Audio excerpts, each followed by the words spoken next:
بسم اللہ الرحمن الرحیم۔ السلام علیکم ناظرین۔ بنی اسرائیل میں 3 آدمی تھے، مگر تینوں بیچارے پریشان حال تھے۔ ایک ان میں سے کوڑ کی بیماری والا تھا، جس کے سارے بدن پر پھوڑے نکلے ہوئے تھے، اور دوسرا آدمی گنجا تھا، اس بیچارے کے سر کے بال گر گئے تھے، اور تیسرا اندھا تھا۔ اللہ تعالیٰ نے ایک فرشتہ بھیجا جو سب سے پہلے کوڑھی کے پاس آیا۔ کہا، بھائی بتاؤ، تمہارے ہاں دنیا میں سب سے زیادہ پسندیدہ چیز کیا ہے؟ اس نے کہا، میرے نزدیک سب سے زیادہ پسندیدہ چیز یہ ہے کہ میرا چمڑا ٹھیک ہو جائے۔ جو بیماری لگی ہوئی ہے، سارا بدن جلا ہوا ہے، یہ سارا ٹھیک ہو جائے۔ فرشتے نے اس کے بدن پر ہاتھ پھیرا، بس ہاتھ پھیرنا ہی تھا کہ اس کا سارا بدن ٹھیک ہو گیا۔ اب خوبصورت چمڑا نکل آیا، تندرست ہو گیا۔ پھر اس نے پوچھا کہ یہ بتاؤ تمہیں کون سا مال پسند ہے؟ اس نے کہا، مجھے اونٹ بہت زیادہ پسند ہے۔ اس فرشتے نے کہا، یہ اونٹنی ہے، اس کو اپنے پاس رکھو، یہ بڑھے گی، اس کی اولاد ہوگی، مال ملے گا۔ بس اس اونٹنی کی نسل بڑھتی رہی۔ کچھ دن کے بعد ایک بہت بڑا ریوڑ بن گیا۔ اس کے بعد وہ دوسرے آدمی کے پاس آیا جو گنجا تھا۔ اس سے پوچھا، بھائی یہ بتاؤ تمہاری آخری خواہش کیا ہے؟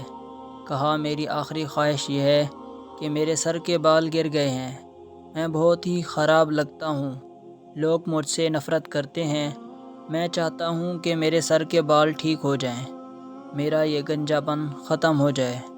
پھر اس نے اس کے سر پر ہاتھ پھیرا، وہ ٹھیک ہو گیا، خوبصورت بال نکل آئے۔ پھر فرشتے نے اس سے پوچھا، تمہیں کون سا مال پسند ہے؟ اس نے کہا، گائے مجھے بہت زیادہ پسند ہے۔ ایک گائے اس کو دے دی۔ کہا کہ یہ گائے بڑھے گی، اس کی نسل بہت زیادہ ہوگی۔ چنانچہ اس کے پاس بہت زیادہ گائیں ہو گئیں، ایک بہت بڑا ریوڑ بن گیا۔ اس کے بعد فرشتہ تیسرے اندھے آدمی کے پاس گیا۔ اس کو کہا، تمہیں کیا چیز پسند ہے؟ اس نے کہا، میں اندھا ہوں، دنیا کے اندر کئی بارونق چیزیں ہیں، میں دیکھنے سے محروم ہوں، نہ اپنی بیوی کو دیکھ سکتا ہوں، نہ بچوں کو دیکھ سکتا ہوں، میں چاہتا ہوں کہ میری نظر ٹھیک ہو جائے۔ بس فرشتے نے ہاتھ پھیرا، اس کی نظر ٹھیک ہو گئی۔ پھر پوچھا، تمہیں کون سا مال پسند ہے؟ اس نے کہا، مجھے بکریاں بہت زیادہ پسند ہیں۔ فرشتے نے ایک گابن بکری اس کو دے دی، اس کو اپنے پاس رکھو، اس کی نسل بڑھے گی۔ چنانچہ اس کی اتنی نسل بڑھ گئی کہ اس کے ریوڑ بن گئے۔ اللہ تعالیٰ نے ان تینوں کو نعمت دی، ان کی بیماریاں دور ہو گئیں، اور مال بھی بہت مل گیا۔ کافی عرصے کے بعد اللہ تعالیٰ کی طرف سے امتحان شروع ہوا۔ وہی فرشتہ انسانی شکل میں آیا۔ وہ فرشتہ سب سے پہلے کوڑھی کے پاس گیا اور جا کر سلام کیا۔ اس نے کہا، کیسے آنا ہوا؟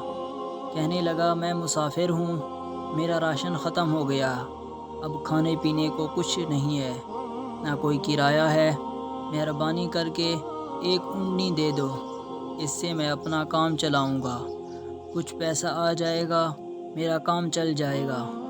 کوڑھی نے جواب دیا، میرا خرچ بہت زیادہ ہے، اتنا مجھ سے نہیں ہو سکتا۔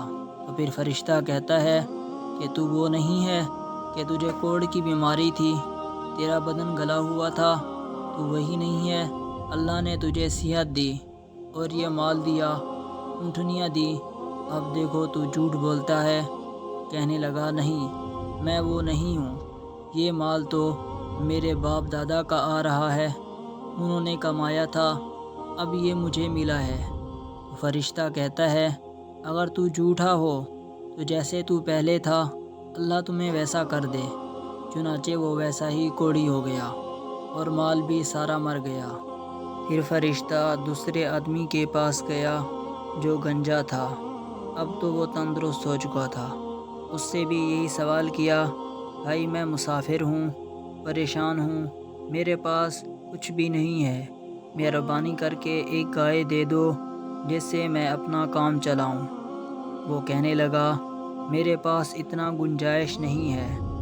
فرشتہ کہتا ہے، تو وہ نہیں ہے جو گنجا تھا اللہ تعالیٰ نے تیرا عیب دور کر دیا اور اللہ نے تجھے گائے دی۔ کہنے لگا میں وہ نہیں ہوں، یہ گائیں تو مجھے اپنے باپ دادا سے ملی ہیں، یہ مال صرف میرا نہیں بلکہ میرے باپ دادا سے آ رہا ہے۔ پھر فرشتہ اس کو کہتا ہے اگر تو جھوٹ بول رہا ہے تو جیسے پہلے تھا ویسے ہو جائے۔ تو وہ آدمی ویسا ہی ہو گیا اور سارا مال اس کا مر گیا۔ پھر فرشتہ تیسرے آدمی کے پاس گیا جو پہلے اندھا تھا، اس کو بھی وہی تقریر کی کہ میں مسافر ہوں، میرا راشن ختم ہو چکا ہے، میں ضرورت مند ہوں، مہربانی کر کے ایک بکری دے دو۔ تو اندھے نے کہا ایک بکری نہیں بلکہ تو ساری بکریاں ہی لے جا، کیونکہ اللہ تعالیٰ نے مجھے بینائی عطا فرمائی اور اللہ نے مجھے یہ بکریاں عطا فرمائی ہیں۔ صرف ایک بکری نہیں بلکہ جتنی بکریاں تم چاہو لے لو، میں تمہارا ہاتھ نہیں پکڑوں گا۔ تو فرشتے نے کہا مجھے بکری کی ضرورت نہیں ہے، یہ اللہ کی طرف سے تمہارا امتحان تھا اور ماشاء اللہ تو امتحان میں کامیاب ہو گیا اور تیرے باقی ساتھی وہ ناکام ہو گئے۔